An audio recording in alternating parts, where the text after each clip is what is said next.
Coklat kita, humor sufi, pasti nikmat. Assalamualaikum warahmatullahi wabarakatuh. Waalaikumsalam warahmatullahi wabarakatuh. Sehat Mas Ri? Alhamdulillahirrabbilalamin. Nah, ini ada tambahan sedikit. Pasti nikmat. Pasti nikmat. Tapi tidak berpengaruh pada budget. Tidak apa-apa, itu kan sebentuk kedermawanan. Oh iya. Jadi paling menarik itu ketika segala sesuatu bertumbuh menjadi lebih dermawan. Oke. Ya. Biasanya kalau sudah dermawan gitu harus ada kelebihan-kelebihan tertentu. Hidupnya sudah berlebih melimpah ruah. Kalau belum mau apa yang didermakan? Apa ada hidup yang kekurangan itu? Ya. Ya. Jadi kita tidak bijaksana kalau mengkikir-kikirkan diri. Hanya karena pertimbangan ini, pertimbangan itu, pertimbangan rating, pertimbangan honor misalnya. Wih. Karena kedermawanan itu opsinya luas. Berarti nggak perlu saya lanjutkan ini ya permohonan penambahan honor PGS ya? Nah, kalau kikir begitu. Ya, jadi mencela-mencela ya. Padahal hanya ketambahan satu kata Iya. pasti, tapi ternyata tidak membawa kepastian bagi honor kita. Ya sudahlah, saya terima dulu kan, ya enggak apa-apa toh Mas. Iya, harus apapun kan. Sekarang ini apa ada soal-soal yang bisa kita tidak menerimanya itu? Pandemi ini saja misalnya. Ya. Apa ada kita bisa menerima jumlah paparan, rampungnya kapan? Ya. Ada jauh lebih banyak soal-soal yang tidak butuh pertimbangan kita.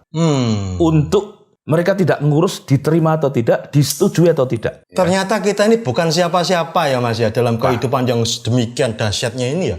Kadang-kadang mengaku siapa-siapa itu hanya untuk menghibur sejenak lah. Eksistensial need itu ya. Jadi itu kan biar manusia itu juga punya rasa mengada itu. Wah, sampean sudah langsung arif dan bijaksana seperti ini.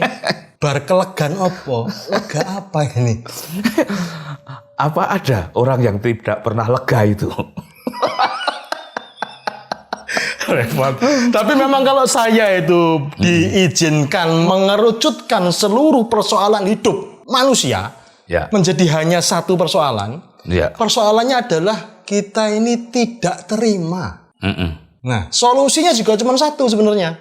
Terima. Ya toh? Iya. Nah, kita uji tesis ini. Apakah Mas Pri terima atau tidak terima jika yang terjadi adalah pengurangan honor?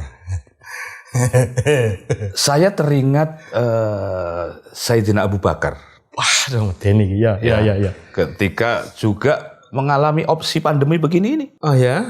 Ya, sebagai seorang sufi besar, sahabat Rasul pula, di sana ada wabah, kok dianggap tidak berani untuk masuk.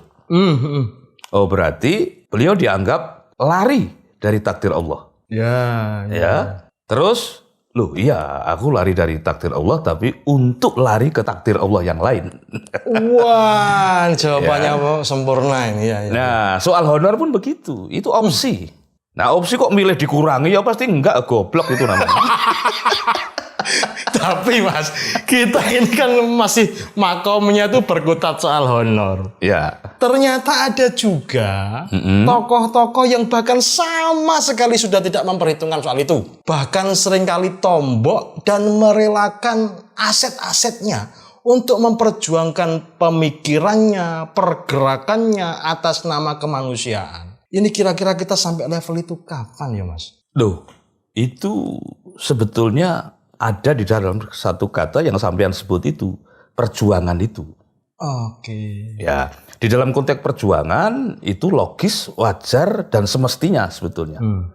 Hanya perjuangan ini kan persoalan skala. Ya. Mungkin kita perjuangannya baru sebatas menafkahi anak istri. Ya. Oh, itu perjuangan juga ya? Oh, perjuangan itu berat. Itu saja berat. Rukun dengan istri itu kan jihad sudah. Gak usah curhat toh ya. Nah, tetapi pembagian peran itu kan harus bermacam-macam. Nanti kalau jihad kita hanya di itu, dan itu, lalu keragaman peran tidak terjadi. Nah, barangkali figur-figur yang sampean sebutkan sebagai berjuang dengan scale up itu sudah pemimpin-pemimpin umat. Ya. Bukan lagi pemimpin-pemimpin kru humor sufi. Merendahkan aku ya. Sampean belum tentu mampu loh ngurus bendera loh. Loh, aku saja kuatnya baru jadi anggota kan di humor sufi. Iya. Cuman memang pertanyaanku selalu teknis dan realistis, Mas. Ya. Dana pendukungnya dari mana pergerakan-pergerakan itu? Kok yo iso melaku dengan baik, tumbuh besar dan mempengaruhi kehidupan orang banyak itu loh. Nah, teknis itu kan masih menjadi persoalan manusia teknis seperti kita ini. Oke. Karena perjuangannya itu masih ada di skala yang sangat terikat kepada soal-soal teknikal. Nah, pada skala yang lain, perjuangan-perjuangan itu sudah masuk di dalam skala fundamental. Wah, itu sudah beyond teknik. Nah, itu nggak usah diurus. Itu jalan sendiri ya? Ya bukan jalan sendiri, tetapi ada orbit di sana toh. Oke, menarik ini, menarik. Aku jadi mencurigai jangan-jangan beliau-beliau yang memiliki fundamen kokoh itu, memiliki orbit itu, secara silsilah itu turun-temurun dari leluhurnya memang begitu ya Mas ya? Genealogi itu kan orbit ya. Jadi 1, 2, 3, 4 dan seterusnya itu kan satu patron perjalanan.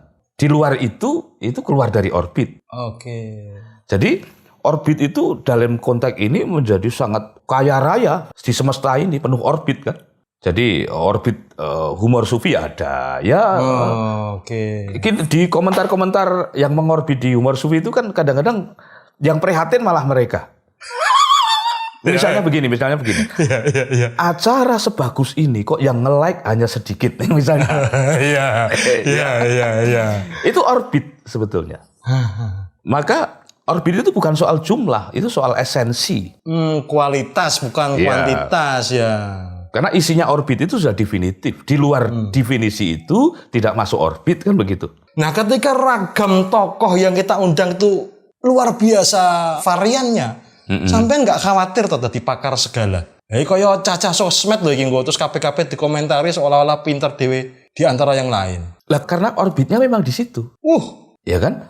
Orbit omong tok itu kan ada memang. Iya. Iya kan? Ya. Karena kebutuhannya memang hanya di situ. Dan memang hanya itu. Bakolan cangkem tok memang orbit kita ya. Bakulan cangkem saja sudah urip. Salah dhewe percaya ngono. Sing salah sing percaya ya. Makanya apapun peran kita, kalau kita orbit bagiannya di situ, sebetulnya kita tidak harus berkonflik atas orbit orang lain. Oke. Sekarang ini persimpangan orbit kan banyak sekali mulai. Karena menyangka orbit orang lain itu lebih menguntungkan. Oke. Lebih banyak fans, ya.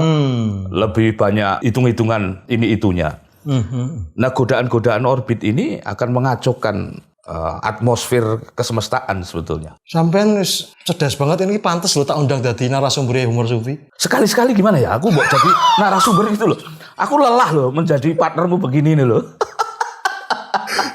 Tapi seringkali narasumber kita ini kan ya memang luas sekali, tapi ya telatai wilayahnya kenusantaraan toh Mas. Ya. Kalau diluaskan lagi Mas ke paparan Sunda, ke Lemurian, terus Atlantis. Ya. Itu ada tokoh yang sanggup untuk ngobrol soal itu ya?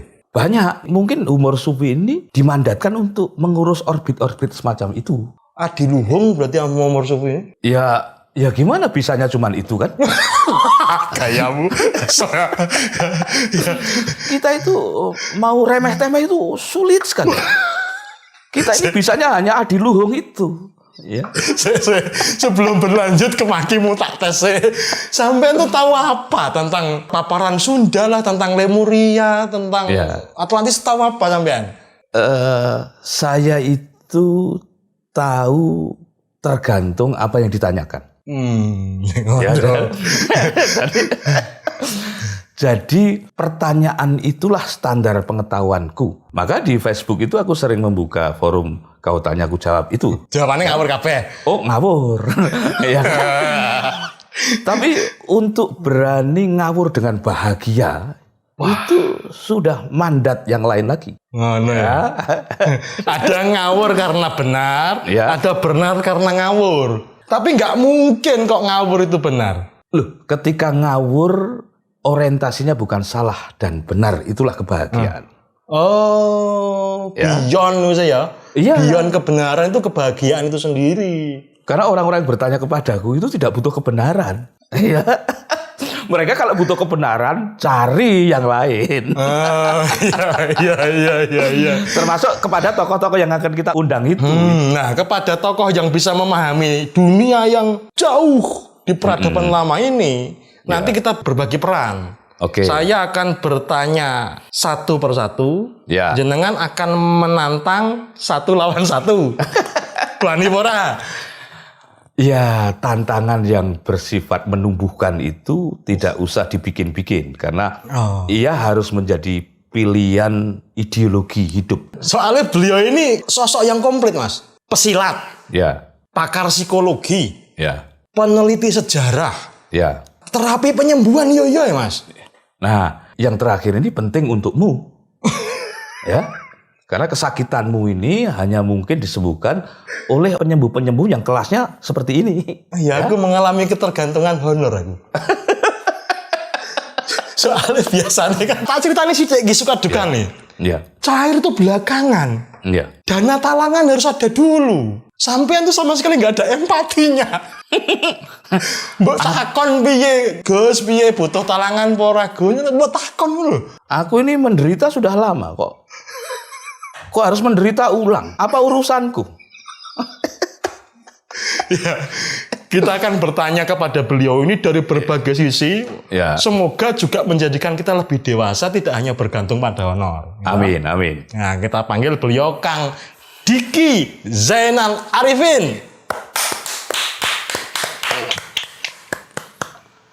Assalamualaikum, Kang. Waalaikumsalam warahmatullahi wabarakatuh. Oh, ini tren terbaru. Jadi, muncul dua. Ini memang ajaib ini memang.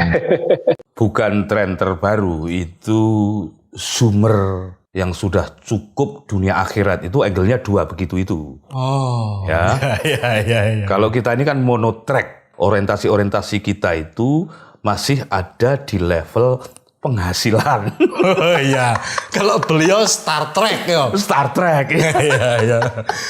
Lintas galaksi sudah beliau ini ya. Kang Diki, gimana kabarnya Kang Diki? Oh, harus baik. Iya. Kalau nggak baik, saya nggak bisa ngobrol di sini. Ini sedang di planet mana ini? Ini di planet, bukan planet Hollywood ya, planet Raja Mantri namanya. Oh iya. Itu suatu planet yang ada di satu gugusan. Gugusan buah batu. Oh iya. Galaksinya apa? Galaksinya Bandung. Oh, Jadi kalau misalnya ke sini harus pakai paspor. pasportnya apa? Paspor BCA. Wah. Mas Bri, ini saya itu belum pernah bertemu dengan Kang Diki. Iya. Tapi nama beliau sudah harum. Di mana-mana saya sudah dengar. Termasuk dari Mas Henry. Nah, beliau meminta saya untuk sowan kepada Kang Diki. Nah, saya kan menggunakan teknologi kita saja ya toh, acara kita. Beliau kita rawuhke, kita undang ke Humor Sufi, Mas Bri. Loh, kalau orang seperti Kang Diki ini kok tidak dikenal, ya bukan salah beliau. Terus? Yang goblok kita yang tidak mengenal itu. Oh, sampeyan bae sing goblok, aku udah kenal lama. Kan semua ada orbitnya, seperti yang Mas Pri bilang. Wah, belum apa-apa dikutip sudah. Iya. Dan semua juga seperti yang Gus Chandra bilang itu tentang terima. Ya, bagaimana terima? Ya kalau kita harus terima, kasih. Sudah terima ya kasih. Kan bicara soal penghasilan tapi tetap dikasih lagi kan ya. Sudah terima tetap kasih lagi. Berarti tanpa harus memilikinya ya, Kang? Iya kan send and receive. Semua juga send and receive. Sudah kita terima lalu kasih tetap aja. Kita nggak punya apa-apa. Begitu ya Mas Pri? Bagaimana mau membantah guru ya nggak sopan lah kita. Saya tuh berguru pada Mas Pri, saya berguru pada Gus Chandra. Semuanya adalah guru-guru sebetulnya. Alhamdulillah. Tapi kami belum mampu untuk terima langsung kasih itu ya. Terima mampir dulu sebentar, sisanya baru dikasihkan ya Mas Bri. Terima, tabung. Tetap saja dikasihin ke bank Mas. Oh iya. Kang Diki sibuk apa saat ini? Sibuk ngobrol sama kalian berdua. Wah iya bener ya Mas. Bubar ya Mas ya bubar.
Ketika Kang Diki dikaruniai banyak sekali kemampuan adiluhung, itu riwayatnya bagaimana? Dulunya bagaimana? Inilah kehidupan manusia normal, Mas. Jadi kita akan bisa mengeksplor. Kita eksplor saja. Memang ada orbitnya seperti yang Mas Pri bilang. Jadi semuanya itu ada orbit. Saya tinggal mengikuti orbit saja. Oke. Nah, orbit-orbit inilah yang diberikan kepada saya dan saya menerima orbit tersebut. Pasti ada ceritanya, latar belakangnya seperti apa? Ceritanya itu pada suatu hari, di suatu tempat. Dan suatu cerita itu harus dimulai pada suatu hari. Iya. Ya. Kalau saya ceritanya BO ini, Gus Chandra. Ya. Jadi BO itu bawaan orok. Bawaan Sudah orok? dari sana, iya. Jadi sudah dari sananya. Mungkin saya sudah diberi orbit seperti itu dari Sang Maha Menjadikan. Saya ambil kata-kata dari Mas Pri karena memang betul manusia itu punya orbit. Tumben betul, biasanya nggak betul Mas Pri itu. Oh gitu ya? Iya. Sebetulnya ngawurnya Mas Pri itu ngawurnya benar loh. Seperti orang ngawurkan pupuk. Itu kan ngawur benar. Syukur. Belum selesai Mas Pri. Mas Pri ngawurnya, saya benernya. Oh iya. Jadi benar-benar salah gitu ya. Lanjut yang tadi gimana? Dari orok. Ketika kemudian diketahui ada keistimewaan, apa yang pertama kali diketahui oleh keluarga? Atau oleh Kang Diki sendiri? Kan saya tidak tahu bahwa itu istimewa. Saya anggap itu adalah hal yang wajar karena saya menganggap semua manusia ya seperti saya. Ya contohnya begini, saya punya mata untuk melihat. Memang semua orang melihat, tapi mungkin sedikit orang yang memperhatikan, Mas. Jadi orang itu banyak yang seeing tapi without watching. Jadi dia melihat tapi tanpa memperhatikan. Ya. Terus orang punya telinga, oke telinganya mendengar, tapi apakah telinganya itu mendengarkan, Mas? Oke, ya. Hearing tapi without listening begitu. Ya. Ada lagunya loh, lagu lama. Ya. Saya belum lahir itu. Ya. Oh gitu ya. Oh saya sudah, Mas. Nah terus ketika kita sudah mulai menerima, saya menerima nih ceritanya, saya menerima semuanya apa adanya, dan dari apa adanya itu kita akan tahu ada apanya. Nah ketika kita tahu dan ketika kita sudah bersaksi pada diri kita, jadi orang-orang tuh banyak sekarang yang bilang move on ya Mas, tapi move innya enggak gitu loh. Padahal yang dibutuhkan sebelum move on itu adalah move in ke dalam dulu. Kita memperhatikan dulu, bersaksi dulu ke dalam. Ini banyak sekali orang yang sekarang ngaku-ngaku bersaksi padahal mah tidak begitu loh Mas. Ya. Aku bersaksi padahal sebetulnya tidak. Melihat pun mungkin belum ya. Ya saya nggak tahu. Tapi yang jelas ada sesuatu di dalam diri kita itu yang sebetulnya itu adalah penerimaan diri kita yang sebenarnya. Ya. Nah, ketika kita sudah menerima diri kita yang sebenarnya tanpa membandingkan dengan orang lain, di sanalah kita akan mengetahui siapa diri kita. Nah, ketika kita sudah mengetahui itu, nah di sanalah kita akan mampu terus-menerus bersaksi ke dalam diri. Secara molekular, secara kebijaksanaan, secara kesadaran, secara kewaspadaan. Nah, begitu kita mewaspadai ke dalam, di sanalah kunci rahasia semuanya ada. Wah, ini sufi betulan Mas Pri, sampean ini KW ya. Saya sufi, suka fikasirieun. Fikasirieun itu orang yang selalu ditertawakan oleh orang lain, Mas. Oh, ya. Jadi kayak pelawak itu fikasirieun. Ketika sudah seperti itu, nah barulah kita akan membuka sedikit demi sedikit rahasia-rahasia yang ada di semesta. Dan di sanalah kenapa saya ada beberapa penemuan lah begitu. Nah, kalau dilacak lagi Kang Diki, masa kecilnya Kang Diki kayak apa? Apa persamaan dan perbedaannya dengan teman-teman? Masa kecil saya kecil, Mas, sama dengan Mas berdua. Loh, Ya, Mas Pri masih kecil sampai sekarang. Kecil, saya kecil apanya? Tidak ada yang membedakan dengan teman seusia secara fisik. Tapi mungkin secara ini habit mungkin yang berbeda. Ya, contohnya apa saja? Ketika saya melihat sesuatu, misalnya daun itu semua orang melihat itu warnanya hijau. Kemudian pikiran saya itu mulai bertanya, kenapa warnanya hijau? Dan terus saya tanya pada guru, ya yang hijau itu adalah klorofil, tapi kenapa klorofil itu harus berwarna hijau? Oke. Ada juga yang kuning, ada juga yang merah. Nah, kenapa harus kuning dan merah? Nah, terus bertanya, akhirnya tidak ada jawaban dari luar, akhirnya kita mencari sendiri. Nah, saya kenali dulu daun itu. Saya seperti itu sejak kecil, makanya sejak kecil saya itu freak, mereka anggap aneh. Ya sampai sekarang sebetulnya sih. Iya. Nah, dari sana kemudian kita mulai berbicara. Coba rasakan daun, Mas. Merasakannya gimana? Dikunyah atau dilihat atau? Merasakannya itu kita terkonek secara frekuensi. Oke. Jadi kalau dikunyah, ya itu akan diolah oleh perut, dan setelah diolah perut jadi apa dan sebagainya. Tapi tidak. Ini daun itu berbahasa. Pohon itu berbahasa, semesta itu berbahasa, molekul itu berbahasa. Dan semua bahasa itu ternyata mereka punya kekhasannya sendiri. Punya bahasanya masing-masing. Betul, satu contoh begini. Ketika Newton sedang duduk di bawah pohon apel, tiba-tiba menemukan hukum gravitasi. Ya. Padahal dia sedang nongkrong kan di bawah pohon apel. Nah, kenapa tidak setiap hari dia menyadari itu? Apa rahasianya? Aha momennya itu ya? Iya. Rahasianya adalah ketika kita menetralkan diri kita, melihat segala sesuatu itu tanpa kepentingan, Mas. Oke. Netralkan, nolkan. Karena semesta ini semua orbitnya itu 3 in 1. 3 in 1? Iya, tritunggal. Oke. Plus, minus, nol. Siang, malam, maghrib, atau sore. Ya. Kemudian hidrogen, misal air H2O, hidrogen 2, oksigen 1. Tubuh, jiwa, dan ruh. Semuanya 3 in 1. Semuanya hukum di semesta itu pasti 3 in 1. Hanya manusia itu jarang menyadari. Ketika kita ingin melihat di dua sisi, plus dan minus, kita berarti harus di nol. Makanya ketika tidak ada beban itulah mulai muncul hukum gravitasi. Archimedes membuat hukum bejana berhubungan itu ketika dia berendam kan, bukan di sekolah. Iya. Dia sedang berendam, lalu dari sana ketika dia dalam keadaan netral, mulailah dia mengetahui tentang hukum bejana berhubungan. Barulah dia keluar sambil teriak-teriak, Eureka, seperti begitu. Nah, Nikola Tesla, kenapa dia bisa membuat sesuatu itu yang jauh dari zamannya? Karena ya itu tadi, dia bisa menjadi receiver.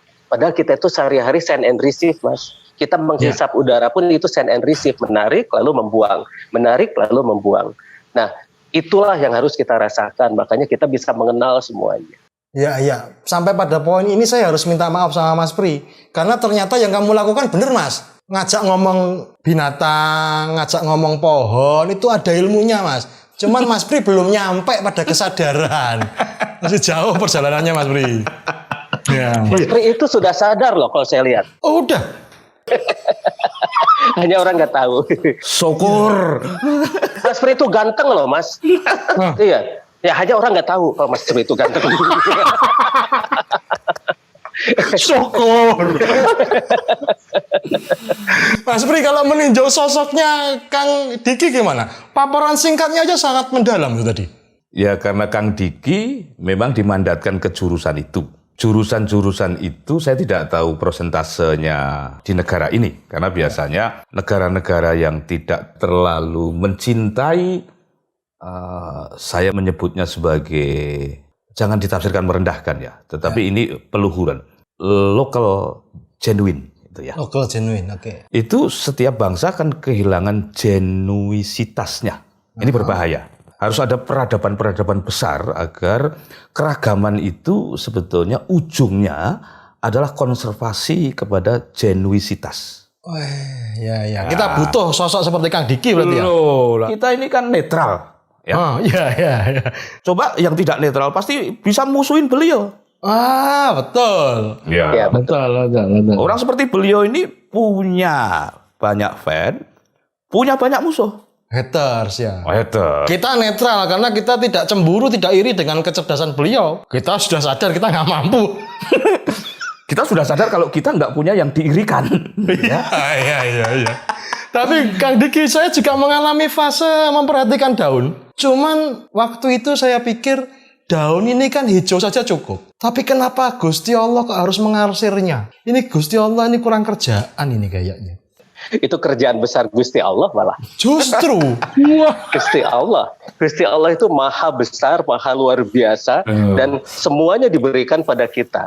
Dan beliau menjadikan semuanya itu adalah sebagai petunjuk, sebagai ilmu. Jadi arsisan itu penting di daun itu? Harus, karena semua orbit, seperti yang Mas Pri bilang. Semua adalah orbit, semua adalah alur, karena kehidupan itu punya orbit dan punya alur. Seperti air punya alur, gravitasi punya alur, frekuensi punya alur, semuanya juga punya alur. Itulah orbit. Itu belajar sendiri semua atau ada gurunya, Kang? Saya nggak punya guru, maksudnya guru manusia nggak. Kalau butuh guru, bilang loh ke kami loh, nggak apa-apa loh. Oh iya. Saya juga sekarang sedang berguru pada Mas Pri dan Mas Chandra. Guru yang baik membiarkan muridnya belajar sendiri ya Mas Pri. Kan itu kan, Cul Barudak Sinarulin itu CBSA ya. CBSA. Nah itu saya sudah lahir tuh. Kalau bahasa Sundanya CBSA itu Cul Barudak Sinarulin. Jadi biarkan saja anak-anak biar main sendiri gitu. Anak-anak saya itu nggak ada yang sekolah, Mas. Loh, terus? Kayak tukang parkir aja terus. Loh, anaknya Mas Pri juga ada yang homeschooling, tapi kan tetap schooling walaupun home. Saya yang diamanahi anak, bukan sekolah. Oh, kita sebagai orang tua yang diamanai anak oleh Tuhan, bukan sekolah ya? Bukan. Nah, saya membimbing anak secara langsung. Jadi saya bawa anak-anak saya itu kemana-mana. Saya didik mereka jadi pengusaha. Dan sekarang sudah pada jalan sih semuanya. Yang jelas, setiap anak itu unik. Ya. Saya akan membuat mereka menjadi dirinya. Ya. Dan tugas manusia itu di planet ini adalah menjadi pemimpin untuk dirinya dulu. Oke. Setelah menjadi pemimpin, kita akan berkoordinasi dengan pemimpin-pemimpin lain. Jadi tidak ada jalur komando di sini. Tidak ada jalur komando, tidak ada yang lebih tinggi di antara kita. Tidak ada. Sejajar. Semua khalifah fil'ad. Khalifah fil'ad itu semua sejajar. Semua silih asa, silih asi, silih asuh. Itulah yang diajarkan oleh leluhur kita sejak dulu. Makanya kita gemah ripah loh jinawi, tidak ada persaingan. Karena tugas manusia di planet ini tuh bukan bersaing, tapi untuk bekerja sama. Jadi saya ajarkan anak-anak saya untuk bekerja sama dengan semuanya. Perbedaan itu adalah untuk menyatukan, bukan untuk bersaing. Seperti contohnya kita membangun suatu gedung. Di sana itu penuh dengan perbedaan. Ada batunya, ada batanya, ada semennya, ada pasirnya, ada kayunya, ada kacanya, dan sebagainya. Dan semua perbedaan itu menjadi harmonis ketika disatukan. Kenapa manusia tidak belajar dari gedung? Kemudian musik. Musik itu ada bass, ada melodi, ada vokal, ada drum, dan sebagainya. Semua itu berbeda. Tapi ketika sudah harmoni dan mengikuti orbitnya, waduh itu jadi luar biasa kan Mas? Iya, ada Chandramani, ada Pri GS, terus harus bagaimana? Harus kompak dan kita benar-benar tidak saling membuli. Jadi kalian harus damai ya. Dengar Mas Pri. Harus damai Mas Pri, berat itu ya Mas Pri ya. Ya, tapi yang penting itu berdamailah dengan diri sendiri. Ya. Tapi mata pencaharian kami dari berantem. Nah, itulah buzzer namanya. Mas Pri, kalau kita melihat sosok Kang Diki, kita harus menyebutnya sebagai apa nih Mas Pri? Moderator, motivator, provokator, profesor atau apa? Seorang filsuf dari Jerman menegaskan ada manusia multidimensional. Apa itu? Ya mungkin setiap manusia itu multidimensional itu. Hanya ada yang bersungguh-sungguh kepada pemandatannya, bahkan dimensi daun saja sampai ditongkrongin dengan intensitas tinggi semacam itu. Ya. Ada cukup dengan intensitas, oh ini cukup di sayur, ini cukup untuk makanan ternak, ya. Ya. Ya. Nah, Kang Diki mungkin kebagian peran-peran yang sangat sedikit kalau tidak boleh dibilang terbatas jumlahnya. Ya. Maka lagi-lagi kalau saya ketemu tamu-tamu humor sufi itu, sebelah sisinya saya sangat bahagia. Sebelah sisinya saya cemas. Cemasnya kenapa? Karena kembali kepada daya rawat kebudayaan kepada orang-orang semacam ini. Ya. Apakah ada sistem maisenas di negara itu? Apakah ada sistem konservasi yang bersifat politik, bersifat kebudayaan, dan bersifat ekonomi? Ya. Sampean cerdas. Oh, terima kasih. Seluruh kecerdasanmu diblokir oleh negara atau oleh sistem politik. Sangat memungkinkan. Karena misalnya ini mengganggu bisnis yang sudah menjadi cetak biru berbagai kepentingan itu. Ya, sampean boleh menemukan apa-apa saja. Tapi kalau itu mengganggu kemapanan vested interest tertentu, wah ini dianggap memotong kepentingan. Itu mungkin terjadi ya? Loh, politik itu absurditasnya tinggi. Oh ya. Ketika jenengan menemukan contohnya thorium ya. Iya. Itu apa yang terjadi? Yang kedua, jenengan punya Krypton nggak? Siapa tahu Mas Pri mau jadi Superman. Oh, Superman jangan mau Mas, kolornya di luar. Ceritanya begini, kenapa itu thorium bisa kita manfaatkan dan sebagainya. Seperti tadi, ketika kita sudah berbicara, bercakap, gitu kan, kita merasakan keberadaan diri kita dengan semesta kita. Kita bersatu, kita bersaksi. Ya salah satu contoh lah, air lah. Air. Kan kita diperintahkan kan, afara'aitumul ma'allazī tashrabun. Sudahkah kamu perhatikan air yang kamu minum? Itu di Al-Waqiah 68 itu kan. Ya. Jadi ketika Sang Maha menjadikan, menyuruh kita memperhatikan air yang kamu minum, kenapa kita tidak nurut gitu loh? Ya. Ini kebanyakan kitab ini hanya sebagai hafalan. Jadi akhirnya tidak memahami yang sebenarnya, karena di sana makna tersiratnya itu luar biasa. Hanya hafalan bukan amalan ya. Akhirnya ritualnya tanpa spiritual. Padahal yang pertama diajarkan itu adalah spiritual. Ketika kita disuruh bersaksi, kenapa kita tidak bersaksi pada semuanya? Ketika kita sudah bersaksi secara keseluruhan dan sebagainya, ada suatu hal-hal yang memang bisa mengakselerasi air itu sendiri. Begitu. Contohnya menjadi apa air itu? Ini air minum. Ya. Sekalian saya haus soalnya. Oh iya, nggak apa-apa. Memang suguhannya online. Nah, sekarang saya contohkan sajalah, biar bersaksi, Mas. Ya. Nah, ini LED biasa. Ini kalau misalnya di sini ada baterai. Ini kalau misalnya saya konsletkan seperti ini nyala. Ini kan tidak. Ini tidak ya. Nah, Oke. Ini biasa, ini LED biasa. Nah, di sini ada logam cerdas. Logam cerdas. Nah, inilah yang namanya Diki Alloy atau logam yang saya buat sendiri. Dan sebetulnya inilah teknologi leluhur kita. Dari apa itu logamnya? Nah, logam ini sebetulnya saya mencontek, Mas. Oke. Mencontek dari teknologi leluhur kita. Yang namanya teknologi Lemurian itu. Oke. Ya. Nah, di dalam teknologi Lemurian itu ada suatu logam yang bernama Kraiman. Kraiman. Nah, Kraiman ini yang ini saya pakai ini yang level 16 ini. Saya buat yang level 16. Ini masih campuran. Campurannya itu ada beriliumnya, ada magnesiumnya, dan ada aluminiumnya sebagai pemadatnya. Nah, ini kalau misalnya logam ini kita beri air. Nah, ini saya kasih. Nah, ini thorium ini. Ini mengandung thorium. Ya. Nah, untuk mengakselerasi air bisa bergerak lebih cepat, itu dibutuhkan yang namanya thorium. Nah, ini saya kasih, sebetulnya kita sudah memakai thorium itu sudah sejak lama. Itu berupa kaos Petromak. Kenapa dia bisa berpijar seperti itu? Karena mengandung thorium. Atau bahasa latinnya itu kaos Petromacto. Ya, wes. Manut ya Mas Pri, wis rasa dibantah. Nah, ini kita sambungkan seperti ini. Ini kan belum nyala tuh. Ini belum nyala. Nah, ini thorium itu bisa mengakselerasi air. Ini saya beri air sedikit saja, jangan banyak-banyak. Apa acara umur sufi ya, Mas? Sedikit. Jangan banyak-banyak nanti batuk loh. Ya, nah ini nyala kan? Ya. Wah. Ini sudah nyala, Mas. Tuh. Ini sudah nyala. Tuh.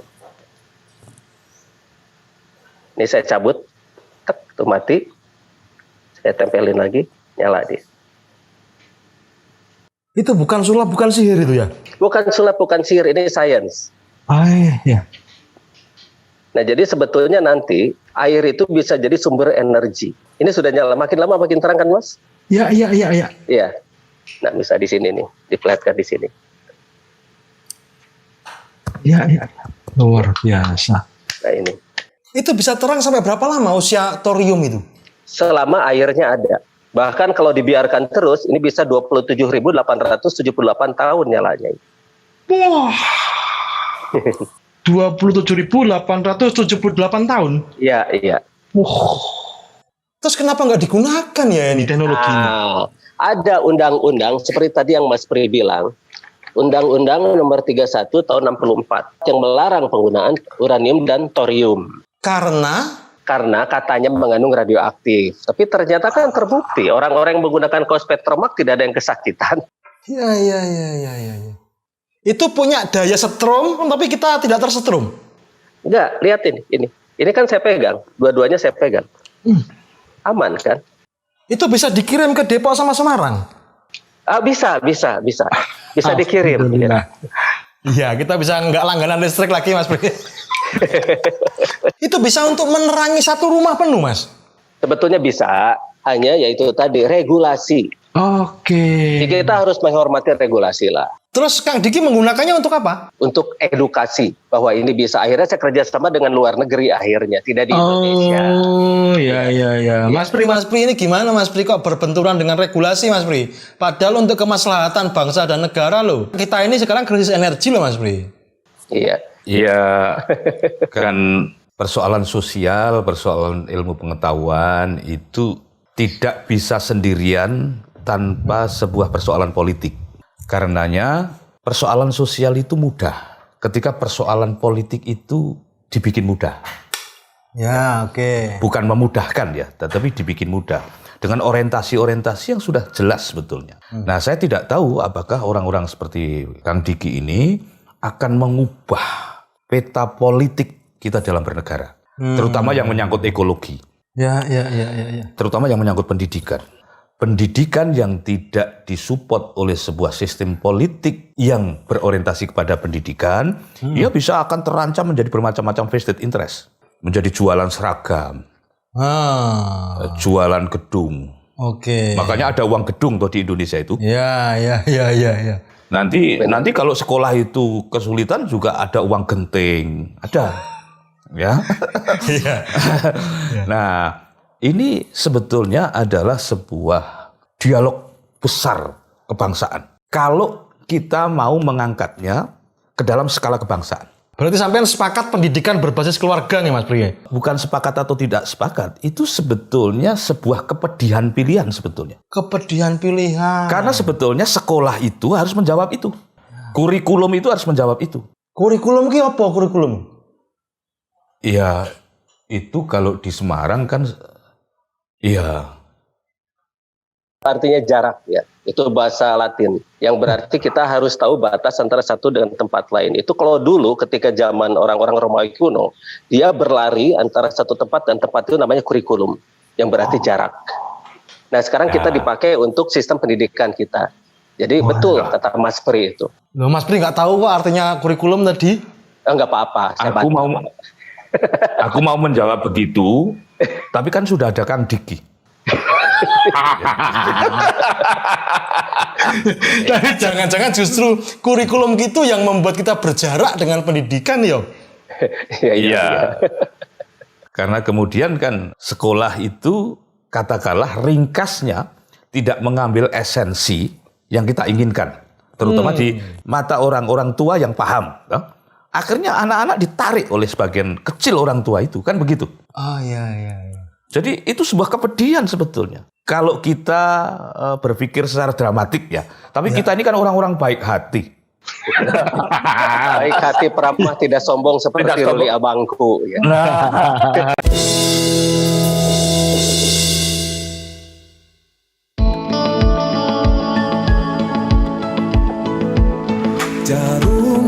coklat saat tepat, saat melepas gundah hati. Hanyut dibuai rasa mata, senang mengenal hati puas. Jarum, jarum coklat saat santai larut dalam malam.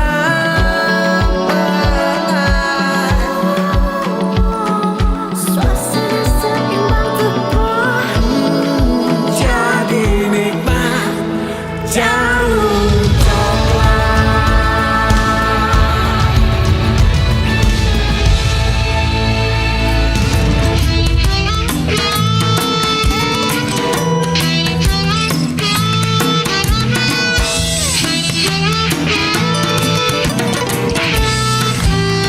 Mas Bri, tapi untuk kembali ke era kejayaan Petromak ini gimana Mas Bri?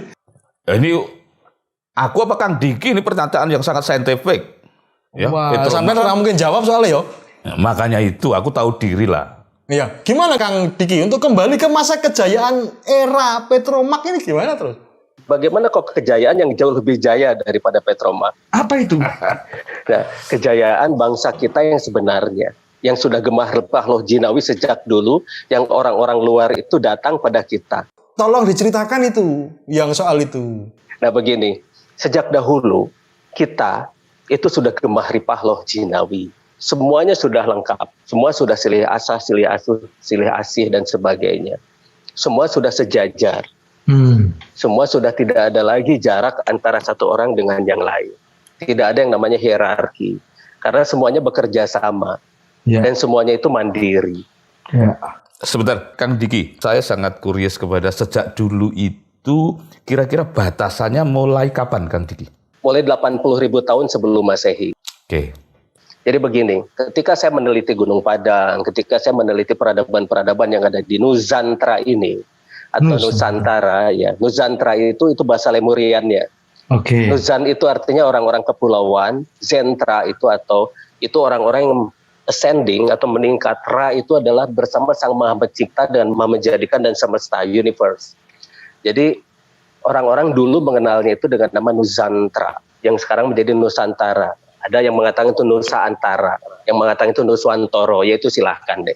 Tapi saya ambil dari sejarah Lemurianya. Jadi begini, ketika saya menemukan prasasti Lemuria yang ada di Garut, di Gunung Sadahurip, itu ada suatu bahasa yang mengatakan bahwa semuanya itu, manusia itu adalah gerbang dari Sang Maha Menjadikan dan Sang Maha Pencipta. Jadi kita itu adalah gerbangnya. Dan itulah sumber dari semua kebijaksanaan, kekuatan, ilmu pengetahuan, teknologi, dan semua yang dibutuhkan oleh planet ini. Di sanalah manusia sebagai khalifah fil ard yang sebenarnya. Itu bahasa aslinya gimana di prasasti itu, Kang? Anjana Gavida Hyangga, Avatara Maninggarungga, Sadubala Arya Dumida, Zakala Mandigwara Zena. Itu bahasa mana? Bahasa Lemuria. Bukan Sunda? Bukan. Itu prasasti yang saya dapat, saya gali sendiri di sana. Kemudian menerjemahkannya gimana, Kang? Yang menerjemahkannya, ya gimana Mas? Sebentar Gus Pupung, ini nanti terselip.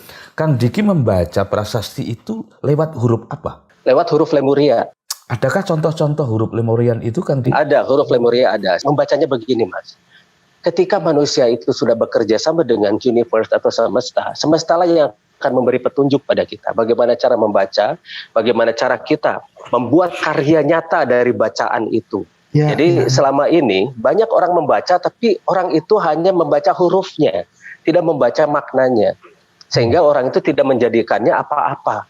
Akhirnya hanya hafalan saja. Akhirnya hanya itu sekedar tulisan-tulisan yang hanya indah dipandang.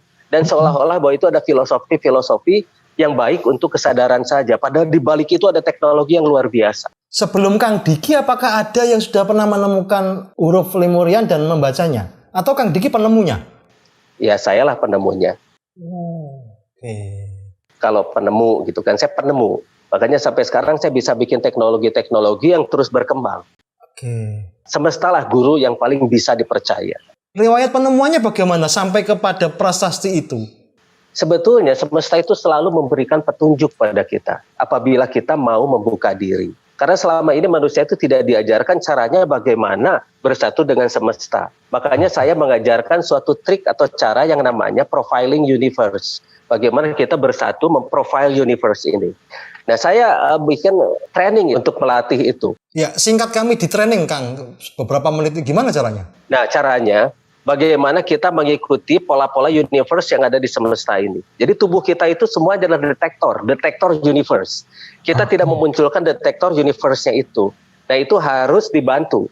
Karena selama ini kan bingung kalau misalnya saya jelaskan seperti ini. Harus sambil praktek, Mas. Oh, dari jauh disentuh gitu bisa, Kang? Bukan itu, tapi harus langsung. Harus secara langsung, kita bergerak secara langsung. Dan kita akan mengajarkannya secara kontak dengan universe secara langsung. Kalau secara begini paling teori doang. Iya. Karena kita langsung mengajarkan semuanya untuk bersaksi, untuk memprofiling universe ini, berbicara dengan semesta ini. Karena semua petunjuk-petunjuk yang benar-benar objektif dan menjadi karya nyata, dan benar-benar kuat untuk merubah segala sesuatu yang ada di semesta ini adalah semesta itu sendiri. Itu dibutuhkan waktu berapa lama untuk sampai bisa profiling universe itu? Untuk sementara sih hanya paling seharian training saja, Mas. Karena kita akan berbicara tentang jauh ke dalam diri dan jauh ke luar juga. Kita mengenal dulu diri sendiri dong, Mas. Sebelum kita mengenal yang lain. Kita ke dalam dulu, barulah kita keluar.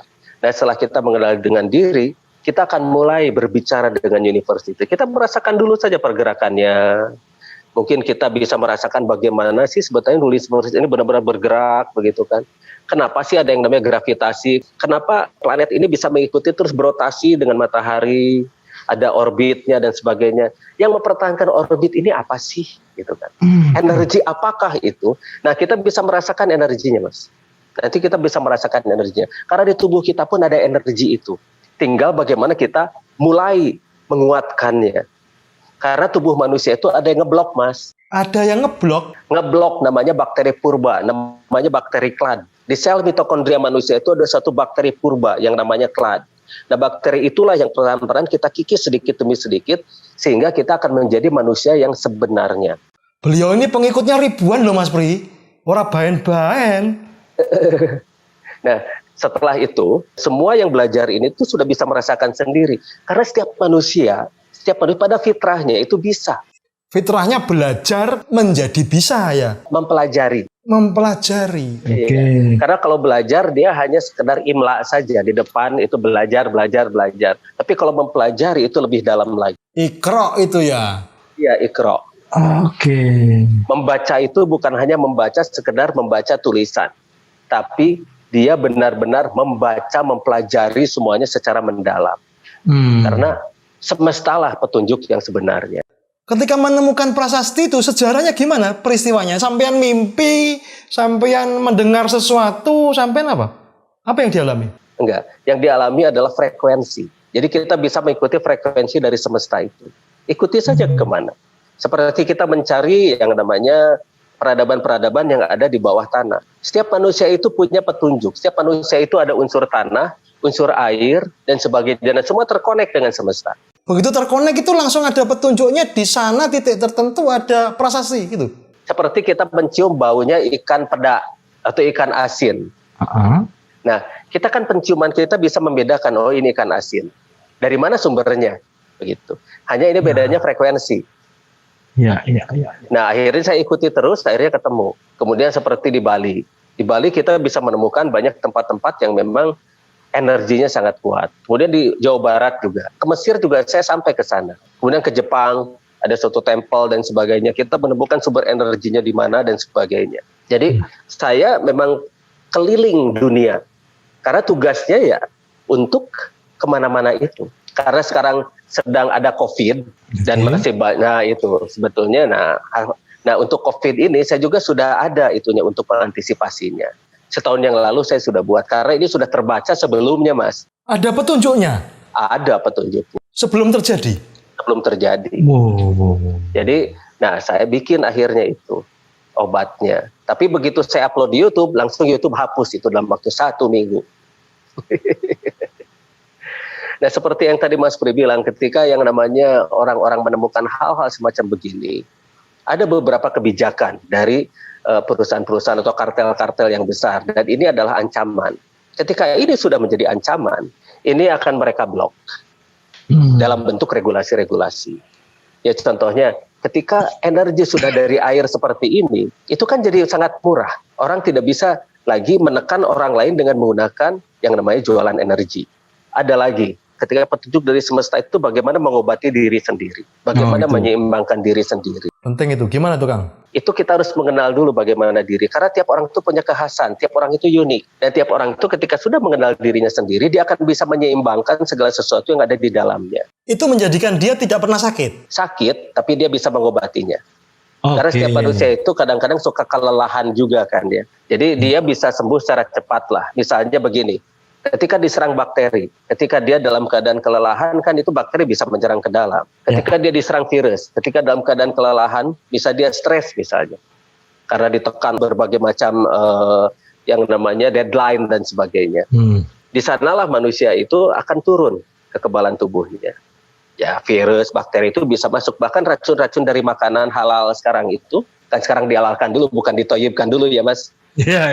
Ya Ya kan harusnya makanan itu toyib dulu, bukan halal, gitu kan. Baik dulu untuk tubuh, baru dibolehkan, begitu kan Mas? Ya. Ya makanya kenapa sekarang orang-orang itu sakit dari makanan yang halal, begitu ya? Ya.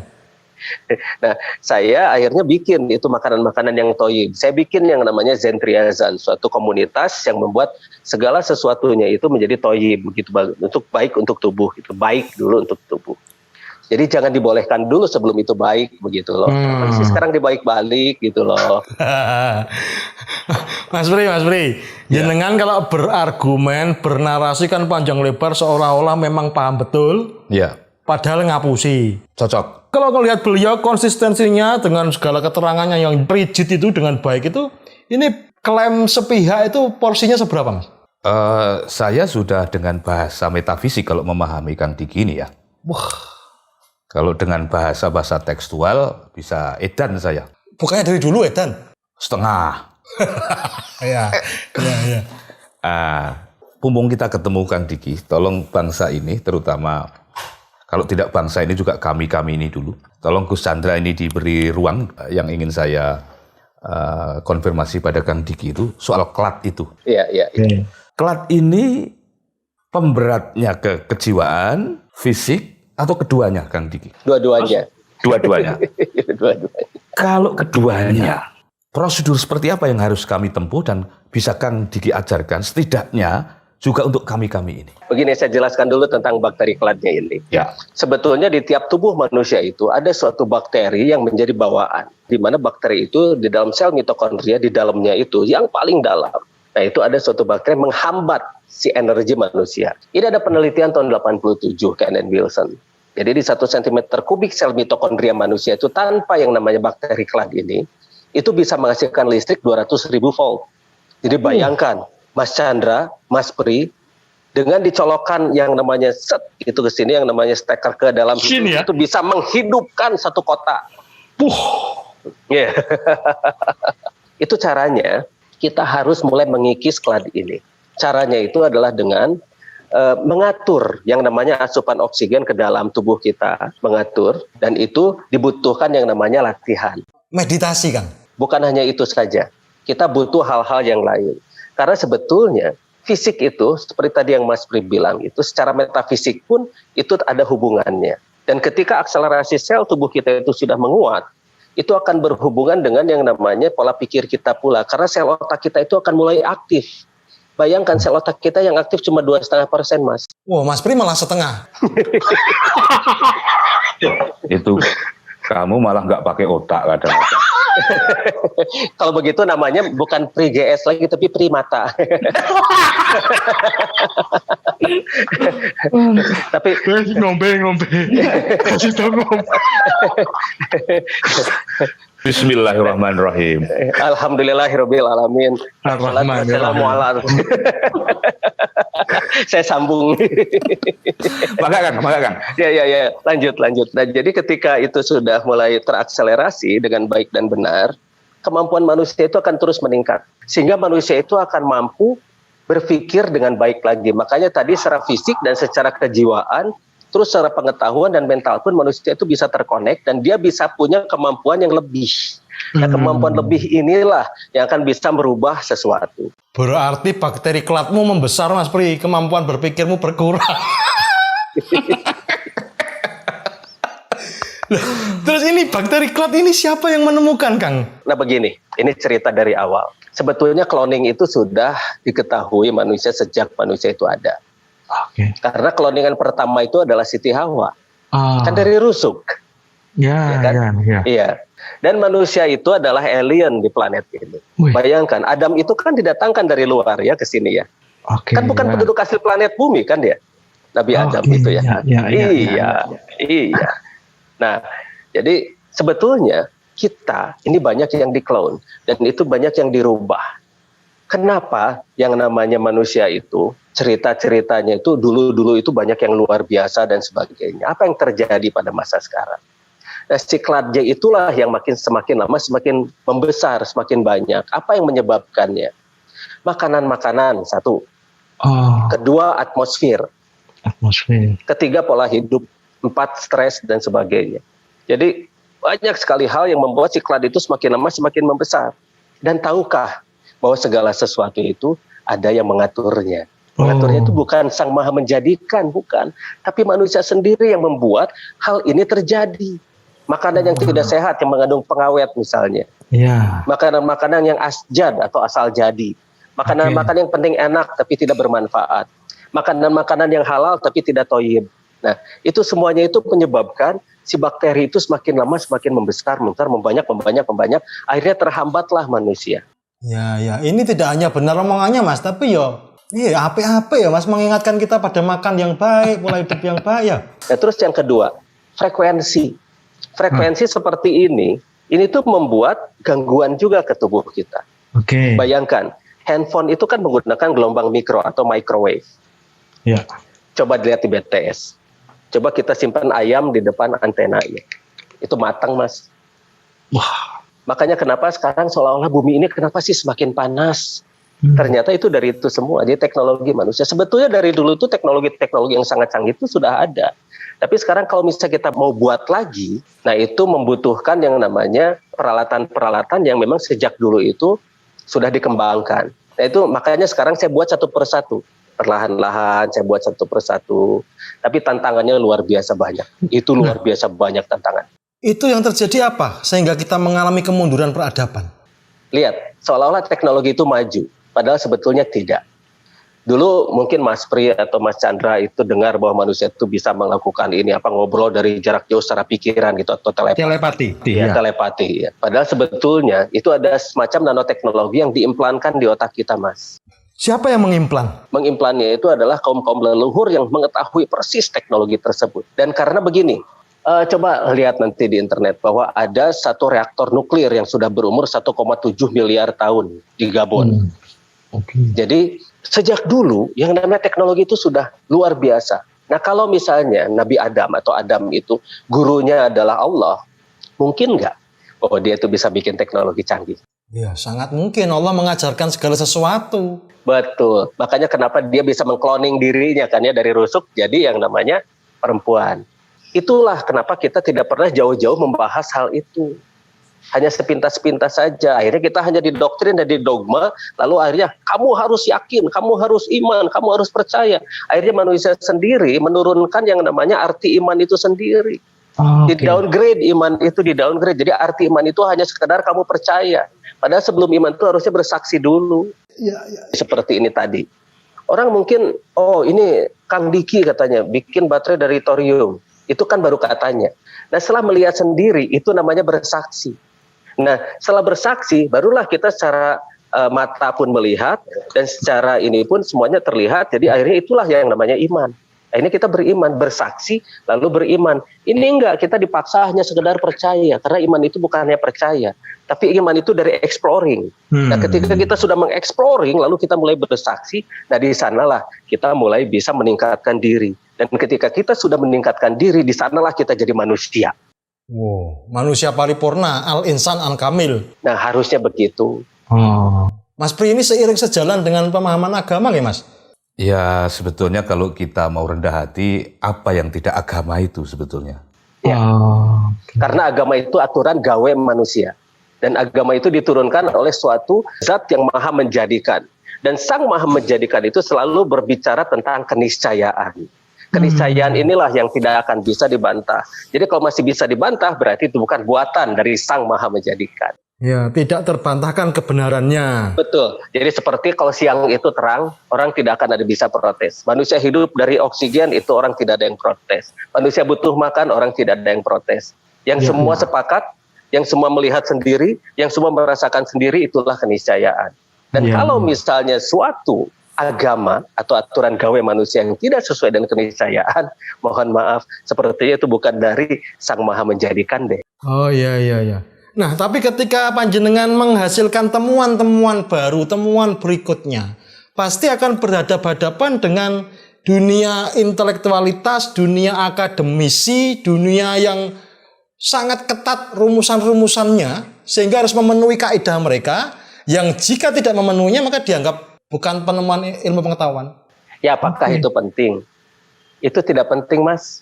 Oh, Jadi begini, orang boleh berbicara bahwa aku ini adalah sains, aku ini adalah ilmiah dan sebagainya. Tapi masalahnya, kalau yang dihasilkannya hanya sekedar makalah, itu akan menimbulkan masalah. Orang boleh mengatakan saya pseudoscience, itu tidak sesuai dengan ilmiah, tapi saya punya karya nyata, Mas. Iya. Mas Pri itu makalah nggak punya masalah saja yang banyak.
Mas Pri sampean kok terkagum-kagum, mau takon apa gitu loh, tanya apa?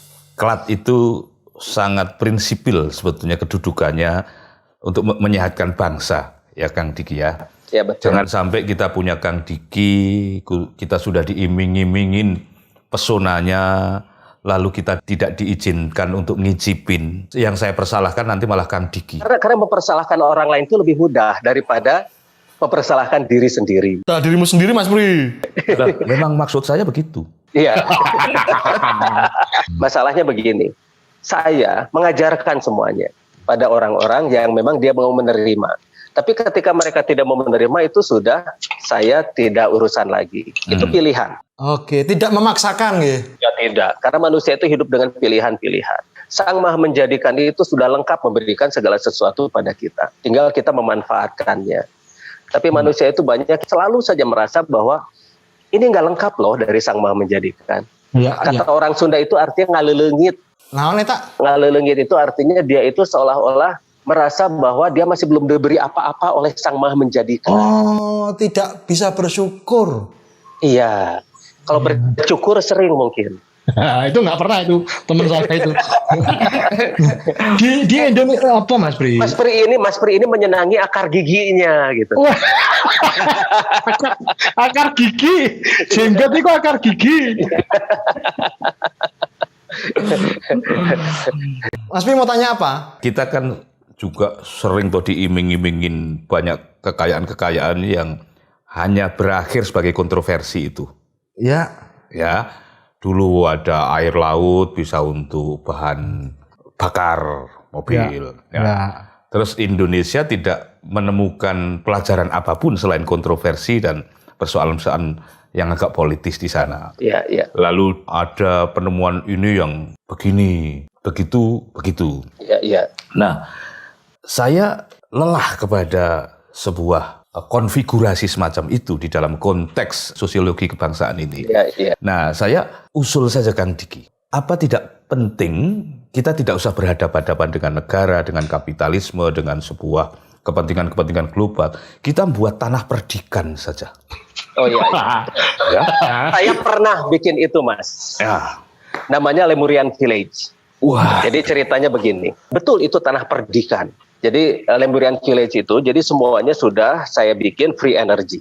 Karena begini, Mas. Semua yang mengancam pada suatu kekuatan-kekuatan besar, seperti ya kapitalisme dan sebagainya, itu mereka sudah diuntungkan di sana, mereka sudah punya zona nyaman dan sebagainya, mereka sudah kaya di situ, mereka bisa menguasai orang dari situ dan sebagainya. Begitu kita muncul dengan penemuan baru ini, itu ancaman bagi mereka kan, Mas. Oke. Nah, makanya serangan-serangan seperti ini tuh tiap hari saya terima. Tapi saya jalan terus. Bahkan saya pernah dibom, mobil saya itu pernah dibom. Saya pernah ditodong M16 juga pernah, semuanya. Jadi saya akhirnya bikin yang namanya Lemurian Village. Lemurian Village itu di sana di sekitar Megamendung, di sana di Hammerang. Nah, di sana sudah free energy. Jadi energinya itu mandiri. Kemudian semua perkebunannya organik dan semua tanaman-tanamannya organik, orang-orang sudah hidup bisa mandiri di sana dan sebagainya. Kasarnya kalau dunia ada krisis, tempat itu makmur begitulah. Nah, apa yang terjadi? Kok malah tanya? Ya, nah itulah saya ingin tanya pada diri saya. Oh ya, wes jawabannya ya. Nah, ketika itu sudah mulai berjalan dengan baik, biasa. Ada saja orang-orang yang tidak suka itu terjadi. Nah, desa sebelah mulai iri, dengki, sirik, pidik, jahil, kaniaya. Nah, di sana mulai diisukan bahwa itu adalah proyek Cina. Akhirnya desa sebelah nyerang ke sana waktu saya nggak ada. Akhirnya semua alat-alat saya dijarah semua, tempat itu dihancurkan, dan mereka pulang merasa sebagai pahlawan gitu loh. Bisa seperti itu ya. Nah, makanya sekarang saya membuatnya seperti ini. Saya membuat community namanya Zen Triazan. Di sana kita sudah bergulir yang namanya 146 produk dan itu semua buatan sendiri. Semua produk-produk itu kita mulai berputar di sana di dalam suatu kelompok dulu, di dalam komunitas dulu. Kita tidak keluarkan itu, tapi di dalam komunitas ini sudah saling memakmurkan dan semua produk-produknya itu adalah produk-produk yang baik untuk tubuh. Mulai dari sandang, pangan, papan, energi. Ini kaos pun dari serat bambu. Serat bambu? Iya, kaosnya dari serat bambu dan sebagainya. Kita punya sendiri akhirnya sekarang. Kita mulai terus meningkat, orang-orang itu meningkat dan semakin lama semakin banyak. Ya. Jadi kita sekarang punya suatu yang bisa membuat kita bertahan dari krisis seperti apapun. Nah, makanya ini yang saya mau bagikan secara perlahan-lahan. Ya, Karena kekuatan itu harus dari yang paling dasar. Ketika kita membangun adalah dari dasar. Kita akan membentuk fondasi-fondasi kuat di kerakyatan itu. ya. Umat dulu yang penting. Umat sudah kuat, umat punya daya tawar. Karena selama ini umat tidak punya daya tawar. Tidak punya daya bargaining. Ini kan negara demokrasi, demokratos, jadi kekuasaan berada di tangan rakyat. Harusnya rakyatlah yang punya bargaining, rakyatlah yang berkuasa. Tapi kenapa sekarang seolah-olah rakyat ini menjadi korban, menjadi objek-objek penderita? Nah, inilah yang harus kita kuat di sana. Kita bergerak terus. Akhirnya kita bisa membuat hal yang benar-benar bermanfaat bagi bukan hanya manusia, tapi semesta. Karena kita harus bersikap adil pula pada semesta. Kita memelihara semesta, berarti kita memelihara diri kita. Ya. Jadi semua yang namanya lemurian teknologi, secara perlahan-lahan saya munculkan di sini. Teknologi dari kaum leluhur kita. Tanah perdikan sudah pernah dicoba, Mas Pri. Gagal. Komunitas pun mungkin masih rentan terhadap sikap-sikap tidak suka. Terus langkah apa lagi, Mas Pri? Mohon izin Kang Diki. Ini antara Anyer dan Jakarta. Ya, antara murid dan guru yang barangkali sebagai teman dialog ini akan meragamkan sudut pandang kita. Ada, ya kita ngerti siapa yang kita hadapi. Kita ngerti kekuatan mereka. Ini kalau iman bukan dasarnya berat. Kalau hanya kalkulasi-kalkulasi ini dan itu, ya itu stamina kita akan berakhir sangat singkat. Nah, saya ditentramkan oleh sebuah teks Al-Quran. Kalau sudah begini nih Gus. Teks apa? Pembuat rencana-rencana besar dan jahat itu hanya akan kalah oleh dirinya sendiri. Oh iya, iya. oleh tipu dayanya sendiri. Ya. Persoalannya kapan? Barang siapa yang makar kepada Allah, pada akhirnya dia akan memakari dirinya sendiri. Persis. Ini hiburan terdekatku baru itu.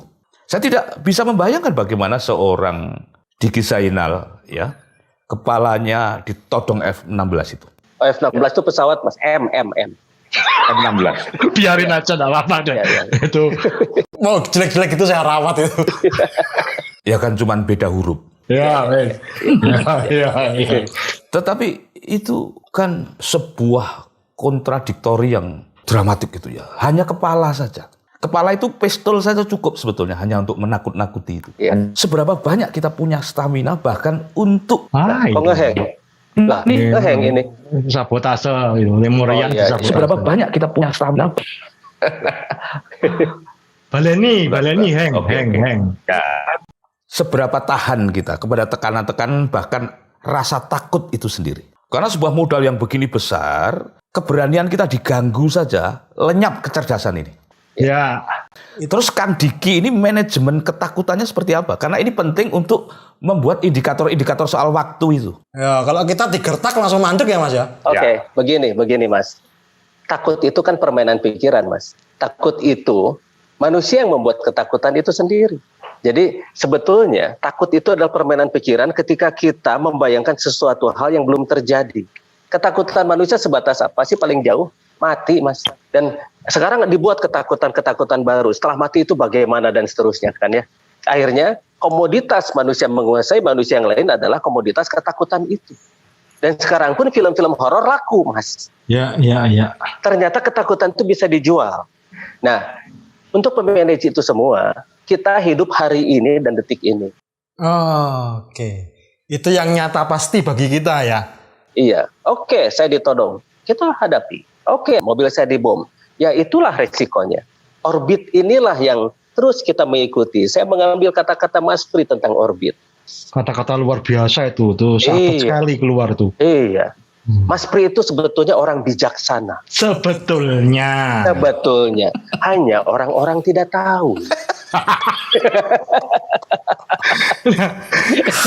Kang Diki. Temuan-temuan ini kan terus terjadi di negeri kita. Bahkan dulu waktu sekolah dasar kita sudah menerima pengetahuan bahwa manusia pertama itu memang dari Indonesia, Pithecanthropus erectus. Apa? Nah, lupa. Ngapal kene suwe. Erectus. Erectus ya. Erectus, ya. Ayo. Salah sudah di masalahnya Mas Pri. Oh harus karena beda. Erectus itu lain. itu Awas, saat hati-hati ya, erectus. Iya.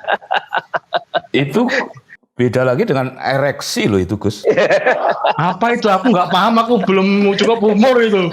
Ereksi itu tahu Mas, itu sejenis buah kurma yang tumbuh di pohon toge. Jadi begini, Homo erectus itu begini, cerita tentang Homo erectus itu masih kontroversi sampai sekarang. Pertanyaannya kenapa Homo erectus itu saya ditemukan satu atau dua di satu tempat. Tidak ada kuburan massal yang namanya Homo erectus.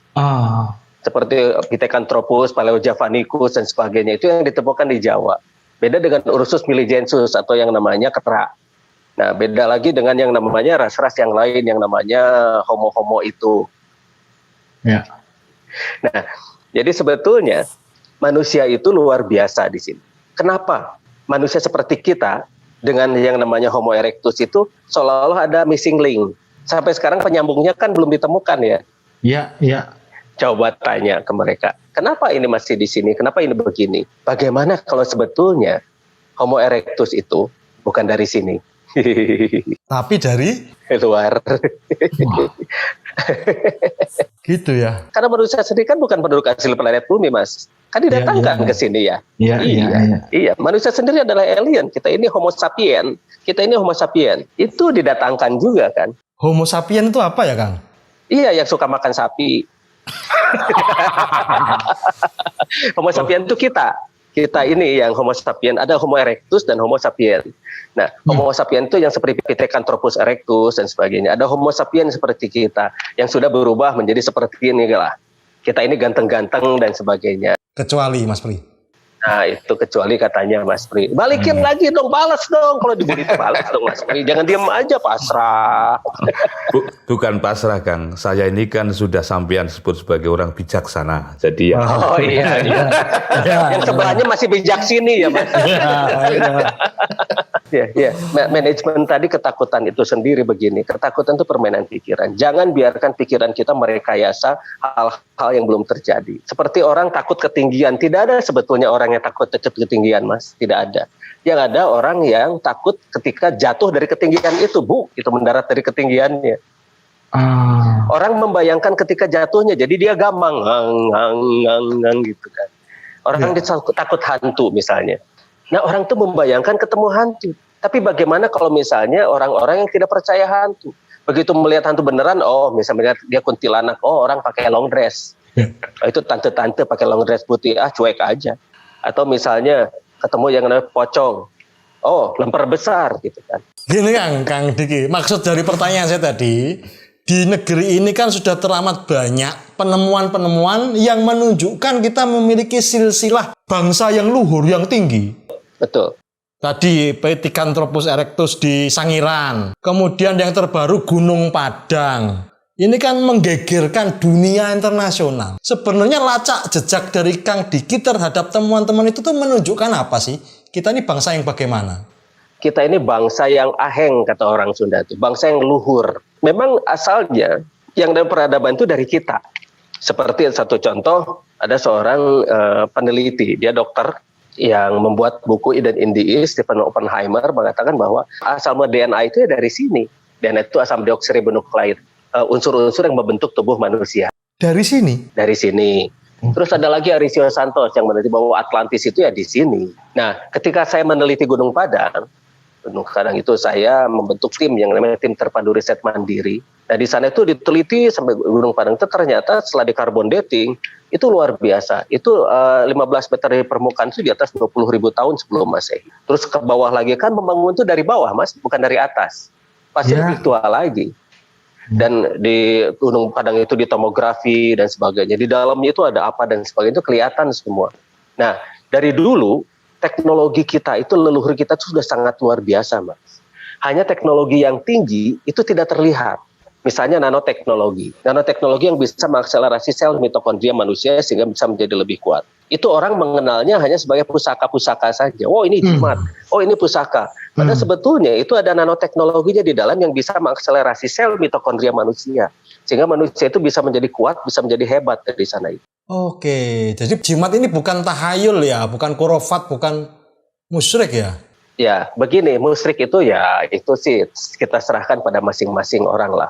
Jadi pendapat tentang musyrik, tentang syirik itu sendiri itu apa gitu. Zir itu atau dikenal dengan yang namanya sihir itu sendiri itu apa dan sebagainya. Kebanyakan orang tidak paham. Jadi langsung dia menjudge, ini musyrik, ini syirik, ini menduakan Tuhan, ini kafir. Ya pertanyaannya, kenapa sih Tuhan itu cemburu pada buatannya? Nggak level. Jadi itu teknologi berarti ya, nanoteknologi. Nah, harus cocok dengan DNA-nya, makanya ada passwordnya yang orang sebut itu dengan mantra. Oke. Nah, tapi masalahnya itu harus cocok dengan DNA-nya. Kalau misalnya DNA-nya tidak cocok, mantranya juga tidak akan bisa. Taunya dari mana cocoknya? Ketika dipegang, dia akan bereaksi pada orang tersebut. Nah, sampai sekarang kan jarang yang begitu. Akhirnya dimunculkanlah yang palsu-palsunya. Begitu loh. Reaksinya apa, Kang? Nah, reaksinya dia akan mampu langsung berakselerasi dengan sel mitokondria. Hanya orang tersebut yang bisa merasakan, tergantung dari fungsi nanoteknologinya tersebut. Beda-beda. Begitu. Mas Pri punya pertanyaan apa lagi? Melengkapi kerinduan kita bersama ya. Kehadiran Kang Diki ini melengkapi kerinduan kita tidak hanya kepada masa depan, tapi juga kepada masa lalu. Ya, betul. Tepat. Ya. Yang itu harus berbuah pada kecerdasan masa kini. Ya, bijaksana benar. Ya, betul. Wah, ini kalau kita salah mikir gitu ya. Itu ya. Aduh, biar suaranya Mas. Baru bijaksana sebentar sudah langsung hang. Kang Diki itu bisa kita tafsirkan sebagai apa? Apa? Aduh, tadi keputus Mas. Suaranya keputus Mas. Halo. Saya ulangi. Itu baru bijaksana sebentar itu udah nggak sanggup. Kalau kita tidak memahami Kang Diki ini dengan kecerdasan yang setara, itu akan menjadi absurditas bagi sebagian orang. Ya, absurd. Ya. Ya, absurd. Tetapi semoga acara humor sufi ini bisa menangkap gelombang itu. Mudah-mudahan Ya. dimudahkan. Agar jatuh bangun absurditas itu tidak benar-benar menjadi sebuah absurditas. Bahwa itu hanya karena kita belum ngeh saja sebetulnya. Ya. Dengan kehadiran Kang Diki. Jadi sebetulnya kalau di masyarakat NU, buyut saya itu namanya Hajah Siti Asikoh atau wanita pertama yang naik mimbar. Jadi saya ini cucu buyut dari Hajah Siti Asikoh atau Nyai Juasi. Jadi saya ini masih NU sebetulnya. Iya. Masih NU dan tetap NU ya Kang. Dan masih di dalam saya itu ada darah NU dan saya masih tetap NU. Satu pertanyaan terakhir Kang Diki. Iya, boleh. Di antara sekian banyak pengetahuan yang semuanya hafal di luar kepala, itu Kang Diki apa yang tidak tahu dan tergopoh-gopoh untuk menghafalkannya? Nah, itu pertanyaan yang saya sendiri nggak hafal dan tergopoh-gopoh. Itu natural bisa keluar gitu, omongan-omongan gitu. Nah, itulah semesta, Mas. Bersatulah dengan semesta. Itu dibutuhkan waktu berapa lama coba Mas bayangkan untuk membaca semua buku kalau memang harus membacanya? Jangan buku yang dibaca, Mas. Semestalah yang dibaca. Karena buku adalah pendapat yang ditulis. Tapi semesta adalah buku yang paling bisa dipercaya. Luar biasa. Terima kasih Kang Diki atas waktunya. Terus berkarya untuk umat manusia dan semoga sehat walafiat. Amin. Coklat kita, humor sufi, pasti nikmat. Assalamualaikum warahmatullahi wabarakatuh. Waalaikumsalam warahmatullahi wabarakatuh. Sampurasun, sampurasun.